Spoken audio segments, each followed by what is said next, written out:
जाल। संजीव अनिता से शादी के लिए क्यों मना कर रहा था? बरखा खूबसूरत भी थी और खुशमिजाज भी। पहले ही दिन से उसने अपने हर सहयोगी के दिल में जगह बना ली। सबसे पक्की सहेली वो अनिता की बनी क्योंकि हर कदम पर अनिता ने उसकी सहायता की थी। जब भी फालतू वक्त मिलता दोनों हंस हंस कर खूब बातें करतीं। उन दिनों अनिता का प्रेमी संजीव 15 दिनों की छुट्टी पर चल रहा था। इन दोनों की दोस्ती की जड़ों को मजबूत होने के लिए इतना समय पर्याप्त रहा। संजीव के लौटने पर अनिता ने सबसे पहले उसका परिचय बरखा से कराया। क्या शानदार व्यक्तित्व है तुम्हारा, संजीव। बरखा ने बड़ी गर्मजोशी के साथ जब संजीव से हाथ मिलाया तब ये तीनों अपने सारे सहयोगियों की नज़रों का केंद्र बने हुए थे। Thank you. अपनी प्रशंसा सुन संजीव खुलकर मुस्कुराया। अनिता, इतने स्मार्ट इंसान को जल्दी से जल्दी शादी के बंधन में बांध ले, नहीं तो कोई और छीन कर ले जाएगी, बरखा ने अपनी सहेली को सलाह दी। सहेली, तेरे इरादे तो नेक हैं न? नाटकीय अंदाज में आंखें मटकाते हुए अनिता ने सवाल पूछा तो कई लोगों के सम्मिलित ठहाके से हॉल गूंज उठा। पहले संजीव और अनिता साथ साथ अधिकतर वक्त गुजारते थे, अब बरखा भी इनके साथ नजर आती। इस कारण उनके सहयोगियों को बातें बनाने का मौका मिल गया। ये बरखा बड़ी तेज और चालू लगती है मुझे तो, शिल्पा ने अंजू से अपने मन की बात कह दी थी। वह अनिता से ज्यादा सुंदर और आकर्षक भी है। मेरी समझ से भूसे और चिन्नगारी को पास पास रखना अनिता की बहुत बड़ी मूर्खता है। मेरा अंदाजा तो यह है कि संजीव को अनिता ने खो ही दिया है। उसका झुकाव बरखा की तरफ ज्यादा हो गया है, ये बात मुझे तो साफ नजर आती है। अंजू ने फौरन शिल्पा की हाँ में हाँ मिलाते हुए बोली। अनिता से इस विषय पर गंभीरता से बात सुमित्रा जी ने एक दिन अकेले में की। तब बरखा और संजीव कैंटीन से समोसे लाने गए हुए थे। तुम संजीव से शादी कब कर रही हो? बिना वक्त बर्बाद किए सुमित्रा ने मतलब की बात शुरू की। आपको तो पता है कि संजीव पहले MBA पूरा करना चाहता है और उसमें अभी साल भर बाकी है। अनिता ने अपनी बात पूरी करके गहरी सांस छोड़ी। यही कारण बताकर 2 साल से तुझे लटकाए हुए है। मैं पूछती हूँ कि वह शादी करके क्या आगे नहीं बढ़ सकता है? मैडम, जब मैंने 2 साल इंतजार कर लिया है तो 1 साल और सही। बच्चों जैसी बातें मत कर, सुमित्रा तैश में आ गईं। मैंने दुनिया देखी है। संजीव के रंग ठीक नहीं लग रहे हैं मुझे। उसे बरखा के साथ ज्यादा मत रहने दिया कर। मैडम, आप इसके बारे में चिंतित न हो। मुझे संजीव और बरखा दोनों पर विश्वास है। यूं आंखें मूंद कर विश्वास करने वाला इंसान ही जिंदगी में धोखा खाता है। मेरी बच्ची। उनके आपस में खुलकर हंसने बोलने का गलत अर्थ लगाना उचित नहीं है, मैडम। बरखा तो अपने को संजीव की साली मानती है। अपने भावी जीवन साथी या छोटी बहन पर शक करने को मेरा मन कभी राजी नहीं होगा। देख, साली को आधी घरवाली दुनिया कहती ही है। तुम ध्यान रखो कि कहीं बरखा तुम्हारा पत्ता साफ करके पूरी घरवाली ही न बन जाए। अनिता को यूं आगाह करके सुमित्रा खामोश हो गईं, क्योंकि संजीव और बरखा कैंटीन से लौट आए थे। संजीव और बरखा के निरंतर प्रगाढ़ होते जा रहे संबंध को लेकर कभी किसी ने अनिता को चिंतित, दुखी या नाराज नहीं देखा। उसके हर सहयोगी ने हंसी मजाक, व्यंग्य या गंभीरता का सहारा लेकर उसे समझाया, पर कोई भी अनिता के मन में शक का बीज नहीं बो पाया। जो सारे ऑफिस वालों को नजर आ रहा था, उसे सिर्फ अनिता ही नहीं देख पा रही थी। पहले पिक्चर देखने, बाजार घूमने या बाहर खाना खाने तीनों साथ जाते थे। फिर एक दिन बरखा और संजीव को मार्केट में घूमते शिल्पा ने देखा। उसने ये खबर अनिता सहित सब तक फैला दी। खबर सुनने के बाद अनिता के हाव भाव ने ये साफ दर्शाया कि उसे दोनों के साथ साथ घूमने जाने की कोई जानकारी नहीं थी। उसने सबके सामने ही संजीव और बरखा से ऊंची आवाज में पूछा, कल तुम दोनों मुझे छोड़कर बाजार घूमने क्यों गए? तेरा बर्थडे गिफ्ट लाने के लिए, सहेली। बरखा ने बड़ी सहजता से जवाब दिया। अब ये बता कि हम सबको परसों इतवार को पार्टी कहाँ देगी? बरखा का जवाब सुनकर अनिता ने अपने सहयोगियों की तरफ यूं शांत भाव से मुस्कुराते हुए देखा मानो कह रही हो कि तुम सब बेकार का शक करने की गलत आदत छोड़ दो। अनिता तो फिर सहज होकर हंसने बोलने लगी। पर बाकी सबकी नज़रों में बरखा की छवि बेहद चालाक युवती की हो गई और संजीव की नीयत पर सब और ज्यादा शक करने लगे। बरखा ने अनिता के जन्मदिन की पार्टी का आयोजन अपने घर में किया। आप सबको मैं अपने घर लंच पर बुलाना चाहती ही थी। मेरे मम्मी पापा सबसे मिलना चाहते हैं। अनिता के जन्मदिन की पार्टी मेरे घर होने से एक पंथ दो काज हो जाएंगे, ऐसा कहकर बरखा ने सभी सहयोगियों को अपने घर बुला लिया। बरखा के पिता के बंगले में कदम रखते ही उसके सहयोगियों को उनकी अमीरी का एहसास हो गया। बंगले की शानो शौकत देखते ही बनती थी। बड़े से ड्राइंग हॉल में पार्टी का आयोजन हुआ। वहां कालीन हटाकर डांस फ्लोर बनाया गया था। खाने पीने की चीजें जरूरत से ज्यादा थीं। घर के दो नौकर सबकी आवभगत में जुटे हुए थे। पार्टी के भैया आयोजन से अनिता बेहद प्रसन्न नजर आ रही थी। बरखा और उसके माता पिता को धन्यवाद देते उसकी जबान थकी नहीं। ये मेरे जन्मदिन पर अब तक हुई 24 पार्टियों में बेस्ट है, कहते हुए अनिता को जब भी मौका मिलता वह भावविभोर हो बरखा के गले लग जाती। इस अवसर पर उनके सहयोगियों की पैनी दृष्टियों ने बहुत सी चटपटी बातें नोट की थीं। ये भी साफ था कि जो ऐसी बातें नोट कर रहे थे वो सब अनिता की नज़रों से छिपा था। बंगले का ठाठ बाट देखकर संजीव की नज़रों में उभरे लालच के भाव सबने साफ पड़े।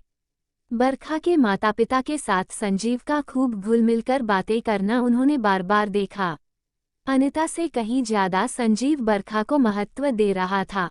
वो उसी के साथ सबसे ज्यादा नाचा। किसी के कहने का फिक्र न कर वह बरखा के आगे पीछे घूम रहा था। अनिता से उस दिन किसी ने कुछ नहीं कहा, क्योंकि कोई भी उसकी खुशी को नष्ट करने का कारण नहीं बनना चाहता था। वैसे उस दिन के बाद से किसी को अनिता को समझाने या आगाह करने की जरूरत नहीं पड़ी। संजीव ने सब तरह की लाज शर्म त्याग कर बरखा को खुलेआम फ्लर्ट करना शुरू कर दिया। बेचारी अनिता ही जबरदस्ती उन दोनों के साथ चिपकी रहती। उसकी मुस्कुराहट सबको नकली प्रतीत होती। वो सबकी हमदर्दी की पात्र बनती जा रही थी, लेकिन अब भी क्या मजाल कि उसके मुंह से संजीव या बरखा की शिकायत में एक शब्द भी निकल आए। तुम सबका अंदाज बिल्कुल गलत है। संजीव मुझे कभी धोखा नहीं देगा, देख लेना। उसके मुंह से ऐसी बात सुनकर लगभग हर व्यक्ति उसकी बुद्धि पर खूब तरस खाता। जन्मदिन की पार्टी के महीने भर बाद स्थिति इतनी बदल गई कि संजीव को बरखा के रूपजाल का पक्का शिकार हुआ समझ लिया गया। अनिता की उपस्थिति की फिक्र किए बिना संजीव खूब खुलकर बरखा से हंसता बोलता। ऐसा लगता था कि उसने अनिता से झगड़ा कर संबंध विच्छेद करने का मन बना लिया था। लेकिन सबकी अटकलें धरी की धरी रह गई जब अचानक ही बड़े सादे समारोह में संजीव ने अनिता से शादी कर ली। बरखा उनकी शादी में शामिल नहीं हुई। वो अपनी मौसी की बेटी की शादी में शामिल होने के लिए 20 दिन की छुट्टी लेकर मुंबई गई हुई थी।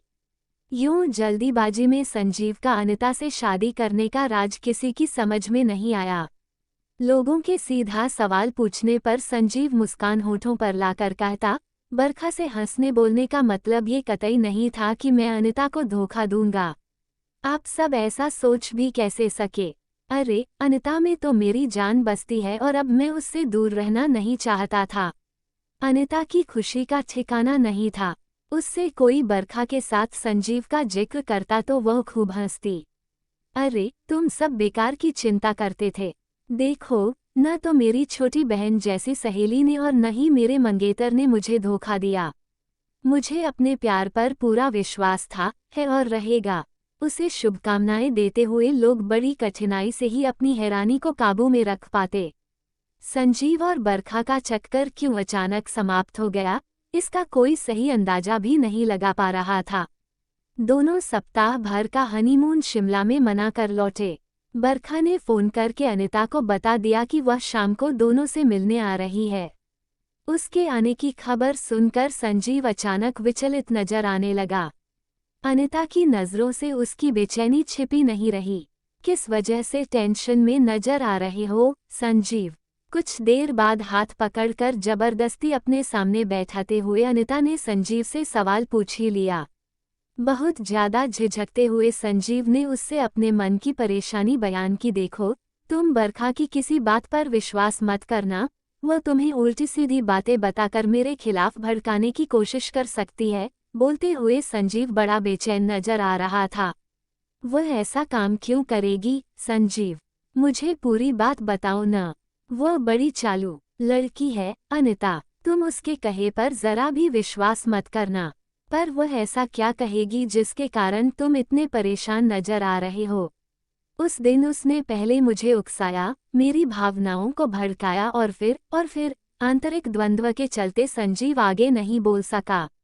किस दिन की बात कर रहे हो? क्या उस दिन की जब तुम उसे घर छोड़ने गए थे क्योंकि उसे स्टेशन जाना था? हाँ, जब तुम उसके घर पहुंचे तब उसके मम्मी पापा घर में नहीं थे। तब अपने कमरे में ले जाकर उसने पहले तुम्हारी भावनाओं को भड़काया और जब तुमने उसे बाहों में भरना चाहा तो नाराज होकर तुम्हें उसने खूब डांटा। यही बताना चाह रहे हो ना तुम मुझे? उसके चेहरे को निहारते हुए अनिता रहस्यमयी अंदाज में हौले से मुस्कुरा रही थी। इसका मतलब ये हुआ कि वह फोन करके पहले ही तुम्हें मेरे खिलाफ भड़का चुकी है। गुस्सा दर्शाने का प्रयास कर रहे संजीव का चेहरा पीला भी पड़ गया था। मेरे प्यारे पतिदेव, न उसने मुझे भड़काने की कोशिश की है और न ही मुझे आपसे कोई नाराजगी या शिकायत है। सच तो यह है कि मैं बरखा की आभारी हूँ। अनिता की मुस्कुराहट और गहरी हो गई। ये क्या कह रही हो? संजीव हैरान हो उठा। देखिए बरखा ने अगर आपके गलत व्यवहार की सारी जानकारी मुझे देने की धमकी न दी होती और इस कारण आपके मन में मुझे हमेशा के लिए खो देने का भय न उपजा होता तो क्या यूं झटपट मुझसे शादी करते? ये सवाल पूछने के बाद अनिता खिलखिलाकर हंसी तो संजीव अजीब सी उलझन का शिकार बन गया। मैंने कभी तुमसे शादी करने से इनकार नहीं किया था, संजीव ने ऊंची आवाज में सफाई सी दी। मुझे आपके ऊपर पूरा विश्वास है और सदा रहेगा। अनिता ने आगे झुक संजीव के गाल पर प्यार भरा चुंबन अंकित कर दिया। मुझसे तुम्हें भविष्य में कभी वैसी शिकायत का मौका नहीं मिलेगा अनिता, संजीव ने उससे फौरन वादा किया। उस तरफ से मैं बेफिक्र हूँ क्योंकि किसी तितली ने कभी तुम्हारे नजदीक आने की कोशिश की तो मैं उसका चेहरा बिगाड़ दूंगी। अचानक ही अनिता की आंखों में उभरे कठोरता के भाव संजीव ने साफ पहचाने और इस कारण उसने अपने बदन में अजीब सी झुरझुरी महसूस की। क्या बरखा से संबंध समाप्त कर लेना हमारे लिए अच्छा नहीं रहेगा? उसने दबे स्वर में पूछा।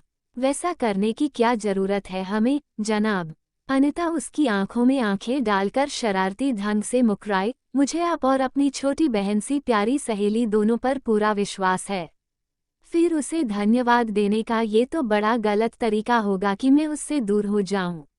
संजीव ने लापरवाही से कंधे उचकाए पर उसका मन बेचैन व परेशान बना ही रहा। बाद में बरखा उनके घर आई तो वह संजीव के लिए सुंदर सी कमीज व अनिता के लिए खूबसूरत बैग उपहार में लाई थी। वह संजीव के साथ बड़ी प्रसन्नता से मिली। कोई कह नहीं सकता था कि कुछ हफ्ते पहले दोनों के बीच बड़ी जोर से झगड़ा हुआ था। अनिता और बरखा पक्की विश्वसनीय सहेलियों की तरह मिली। जरा सा भी खिंचाव दोनों के व्यवहार में संजीव पकड़ नहीं पाया। जल्दी ही वह भी उनके साथ सहजता से हंसने बोलने लगा। वैसे वह उनकी मानसिकता को समझ नहीं पा रहा था क्योंकि उसके हिसाब से उन दोनों को उससे गहरी नाराजगी व शिकायत होनी चाहिए थी। जो कुछ उस दिन बरखा के घर में घटा वह कहीं इन दोनों की मिलीभगत से फैलाया ऐसा जाल तो नहीं था जिसमें फंसकर उसे अनिता से फटाफट शादी करनी पड़ी। अचानक ही यह सवाल उसके मन में बार बार उठने लगा और उसका दिल कह रहा था कि जवाब ऐसा ही हुआ है, होना चाहिए।